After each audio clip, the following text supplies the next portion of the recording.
Ciao, benvenuti in questo nuovo video in cui disegno. Nel video precedente, che se non hai visto tengo il link alla fine di questo video, avevo disegnato le sfere del drago con le matite colorate e a pastello. Ora uso i pennarelli. Considerando che uso una tecnica liquida, il tipo di carta usata è un foglio liscio di grammatura 300 grammi e che misura 27 x 19,4 cm. Ci tengo anche a correggere una piccola informazione data nel video precedente.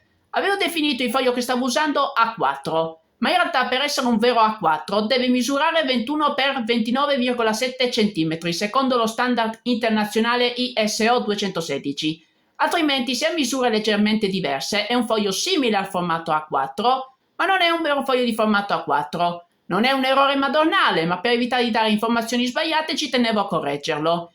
In questo video userò i semplici pennarelli con inchiostro a base d'acqua. L'argomento pennarelli e inchiostri, così come quello degli altri strumenti da disegno, è molto vasto. Per esplorare bene l'argomento, oltre a un'esperienza considerevole e un budget consistente, di certo non basterebbe un solo video. Qui da ogni video di disegno provo a sintetizzare al meglio l'argomento in questione anche per quelli come me che sono dovuti partire proprio da zero, con poco budget a disposizione e con solo l'esperienza scolastica accumulata fino alle superiori.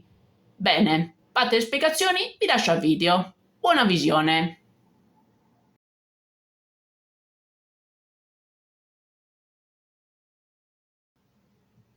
Innanzitutto una spiegazione. A causa di come funzionano i semplici pennarelli di uso comune, stavolta a differenza del video precedente dove avevo cominciato con i contorni colorati, comincio che coloro direttamente il disegno.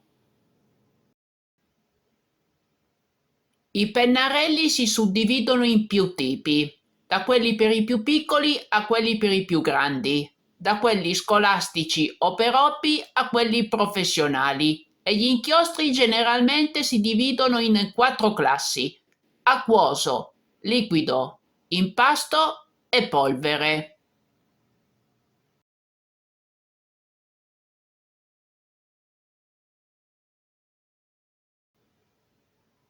I pennarelli con inchiostro a base d'acqua come quelli che sto usando sono quelli usati normalmente a scuola perché sono semplici da usare e il loro inchiostro non rilascia aloni che potrebbero intossicare.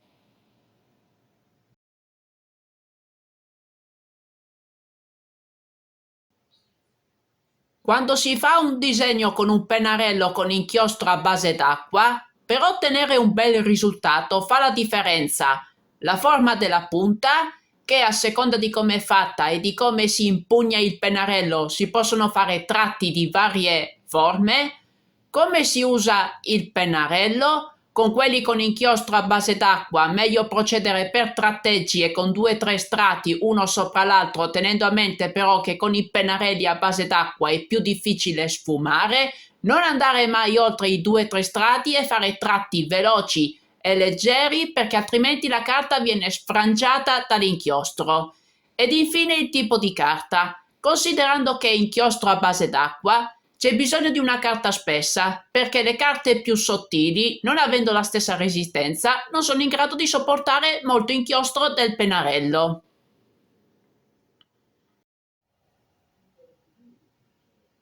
Un suggerimento: per evitare questi punti più scuri a causa dell'inchiostro più chiaro che si mescola con l'inchiostro più scuro o dell'inchiostro più scuro che va a finire sulla punta del pennarello, oltre a rispettare i bordi,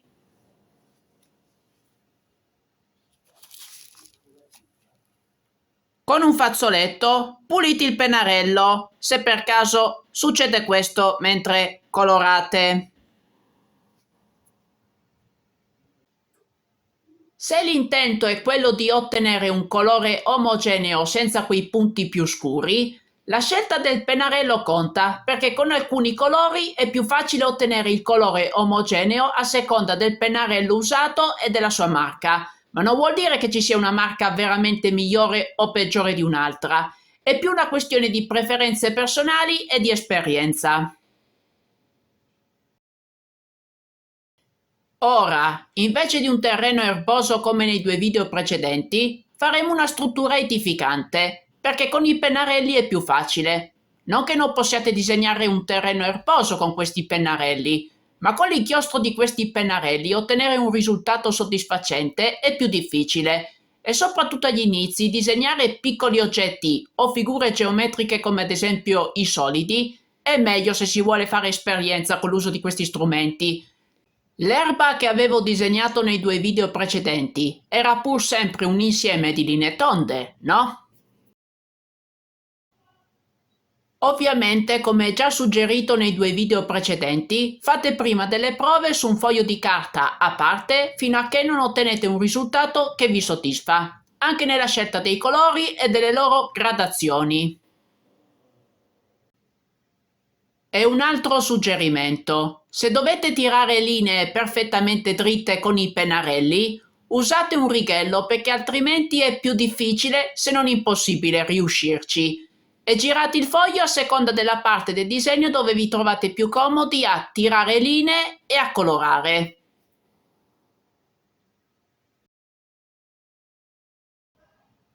Bene, tutorial finito. Ciao!